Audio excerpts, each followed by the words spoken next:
आज सुबह कई अखबारों में जब मैंने धनखड़ साहब का जो वक्तव्य था, जो स्पीच थी, वो पढ़ा तो मुझे दुख भी हुआ और आश्चर्य भी हुआ, क्योंकि जुडिशियल इंस्टीट्यूशन, चाहे वो सुप्रीम कोर्ट हो, चाहे वो हाई कोर्ट्स सारे देश में हो, उनके ऊपर आज के दिन भी अगर किसी संस्था पे विश्वास है तो जुडिशरी पे है। और मुझे ऐसा लगता है कि जब कुछ सरकार के लोगों को जुडिशरी के निर्णय पसंद नहीं आते तो फिर वो आरोप लगाना शुरू कर देते हैं कि ये हद से बाहर है, और जब उनको पसंद आते हैं तो फिर विपक्ष को कहते हैं ये तो सुप्रीम कोर्ट ने फैसला किया। कोई सवाल उठाए 370 पे तो ये तो सुप्रीम कोर्ट का फैसला था। राम जन्मभूमि की जजमेंट पे सवाल आए तो ये तो सुप्रीम कोर्ट का फैसला था, ये तो सुप्रीम कोर्ट का फैसला था। और अगर हाल ही में जस्टिस पारदीवाला की जजमेंट आई तो ये कैसे सुप्रीम कोर्ट कर सकती है। मतलब कि जो आपको जजमेंट सही नहीं लगे, आपके सोच के अनुसार नहीं हो तो वो तो गलत है, और जो आपके सोच के अनुसार है वो ठीक है। और एक कॉन्स्टिट्यूशनल फंक्शनरी को ऐसी बात कहनी मैं समझता हूं उचित नहीं है। मैं उनका बड़ा आदर करता हूं, लेकिन आपने कह दिया कि article 142 is nuclear fissile material, nuclear missile. ये कैसे कह सकते हैं आप? आपको मालूम है कि आर्टिकल 142 के द्वारा सुप्रीम कोर्ट को संविधान ने यह हक दिया है। ये किसी सरकार ने हक नहीं दिया, संविधान ने हक दिया है टू डू कंप्लीट जस्टिस। पहली बात ये। दूसरी बात, और ये मैं देश की जनता को बताना चाहता हूं कि president of India is a titular head.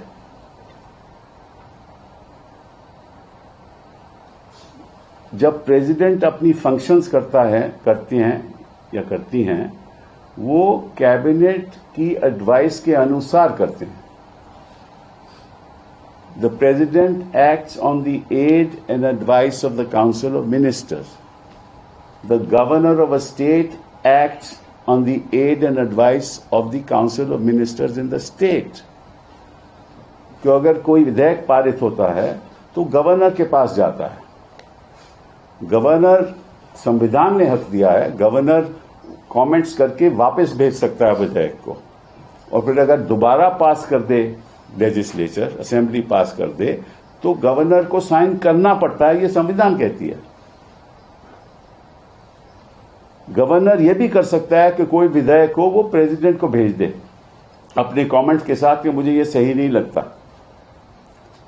और प्रेसिडेंट अपने व्यक्तिगत अनुसार कुछ नहीं करती। President acts on the aid and advice of the council of ministers. वो बात सरकार, केंद्र सरकार पे जाती है, केंद्र सरकार के काउंसिल ऑफ मिनिस्टर्स पे जाती है। वो एडवाइस करते हैं प्रेसिडेंट को कि क्या करना है। ये प्रेसिडेंट का कोई व्यक्तिगत हक नहीं है। ये धनखड़ जी को मालूम होना चाहिए। उन्होंने कहा कि आप प्रेसिडेंट की पावर को कैसे कंट्रोल कर सकते हो। भाई कौन कर रहा है प्रेसिडेंट की पावर को कंट्रोल?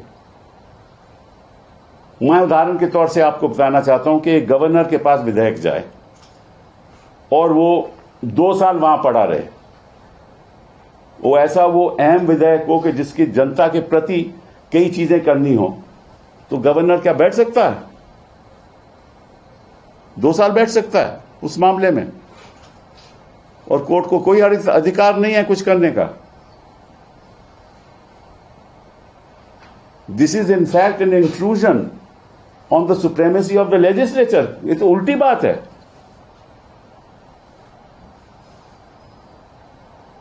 पार्लियामेंट अगर बिल पास करे, क्या प्रेसिडेंट उसमें बैठ सकते हैं कि मैं साइन नहीं करेंगे? और अगर साइन नहीं करें तो किसी को अधिकार है कि नहीं कि भैया ये ऐसा अहम बिल है, कोई टेररिज्म पे बिल पास हो या किसी और चीज पे बिल पास हो, प्रेसिडेंट ये तो नहीं कह सकता मैं साइन नहीं करते।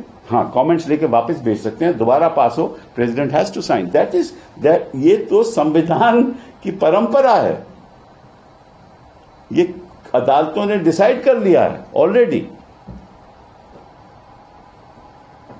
तो मुझे इस बात का आश्चर्य है कि कभी तो बेगवाल जी जाकर कहते हैं कि हद में रहना चाहिए, कभी रिजू जी केरला में कहते हैं कि ये क्या हो रहा है, अगर हम भी करने लगे तो, और धनखड़ जी कहते हैं कि ये तो देखिए पुराने टाइम जब 8 जज थे सुप्रीम कोर्ट में तो 5 जज फैसला करते थे, मेजॉरिटी थी, अब तो इतने जज हैं 2 ही जज से फैसला करें। भाई 2 ही जज फैसला करेंगे ना, सुप्रीम कोर्ट तो बेंचेस पे बैठेगा, या 3 जज या 2 जज या 5 जज या 7 जज या 9 जज या 11 जज, और एक बार 13 भी बैठे थे।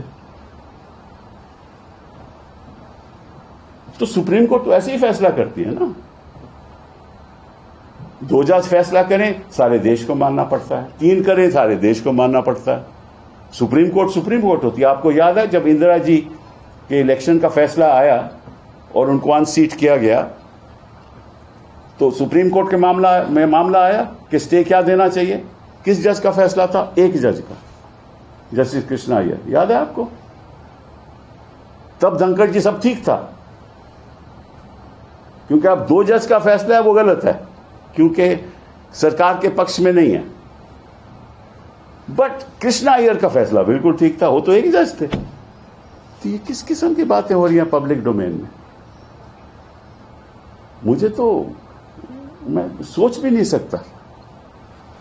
आपको मालूम है और सब देश को मालूम है कि जो हमारी लोकसभा है, जो स्पीकर की चेयर होती है वो बीच में होती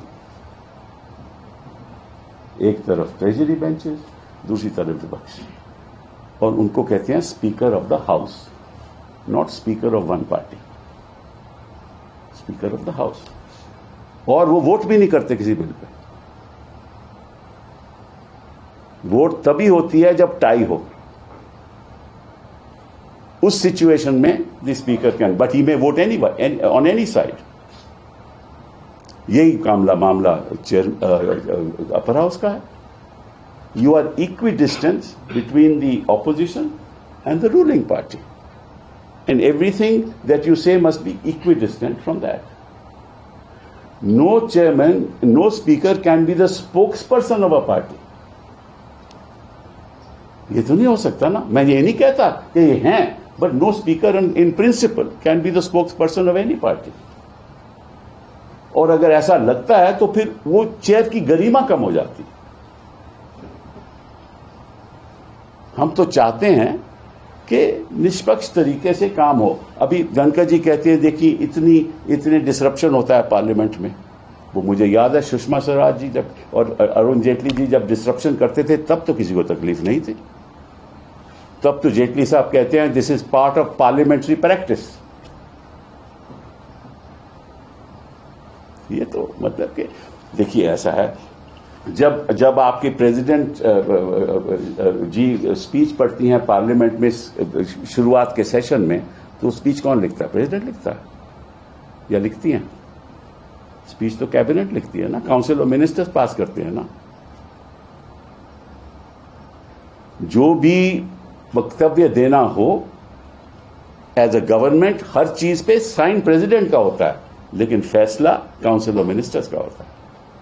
ये हमारा सिस्टम ऑफ गवर्नेंस है। अगर आपको कोई तकलीफ भी है किसी फैसले से तो उसको रिव्यू कीजिए।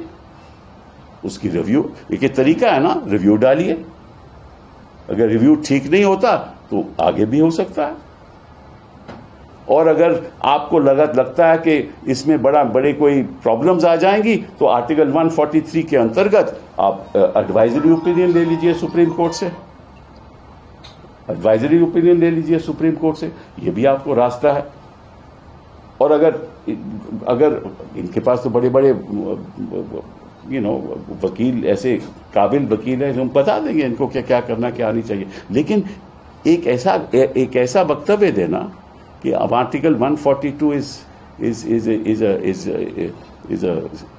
Nuclear missile. What was a nuclear missile was नोटबंदी, not 142. कि आपने सारी समस्या खत्म कर दी लोगों की आर्थिक समस्या में। गरीब लोग के पास पैसा नहीं रहा कि तब तो कोई तकलीफ नहीं किसी को हुई। और साथ में आपने और कुछ बड़ा कुछ कह दिया। आपने अपनी स्पीच में 1982 की बात की, 84 की बात की। आपने अपनी स्पीच में 1984 की बात की, 2002 की तो नहीं की। आपने इमरजेंसी की बात की, जो कॉन्स्टिट्यूशनली डिक्लेयर्ड इमरजेंसी जिसकी एडीएम जबलपुर ने जिसको अपहोल्ड किया। आपने अनडिक्लेयर्ड इमरजेंसी की तो बात ही नहीं की। ये भी तो इमरजेंसी चल रही है ना। आपने जिस तरह से संस्थाओं का कब्जा हो रहा है उसकी बात नहीं की। जिस तरह से एक पब्लिक, मतलब के बेचारे जो जज हैं वो तो बोल नहीं सकते ना, वो कैसे जवाब दें? वो जवाब नहीं दे सकते। तो आप ऐसे वक्तव्य दोगे, ऐसा लगेगा कि जुडिशरी को एक सबक सिखाया जा रहा है। ये उचित नहीं है, ये संवैधानिक भी नहीं है। फिर आपने एक और अजीब सी बात की। आपने कहा कि जो 14-15 मार्च को किसी जज के घर पे कुछ हुआ तो उसके पास हमें सुप्रीम कोर्ट में से ऐसी खबर मिली है, यह आपने कहा। Reliable sources from supreme court के बताया गया। उसका एफआईआर क्यों नहीं हो रहा? अभी आप तय करोगे वो एफआईआर करना। वो भी एक 5 जजेस का फैसला है वीरास्वामी का कि एफआईआर तभी होगी जब chief justice of India sanction देगा। तो उस फैसले को नहीं आप मानते? अभी जो फैसले हो चुके हैं उनको मानते नहीं, जो क्योंकि आप सोचते हो कि वो गलत हैं, और जो आप सोचते हो सही हैं क्योंकि सरकार वो ऐसा चाहती है तो वो सही है। और फिर आपने ये कहा कि उसके खिलाफ एफआईआर होनी चाहिए, और आज तक कोर्ट क्यों नहीं बताती कि क्या नहीं है।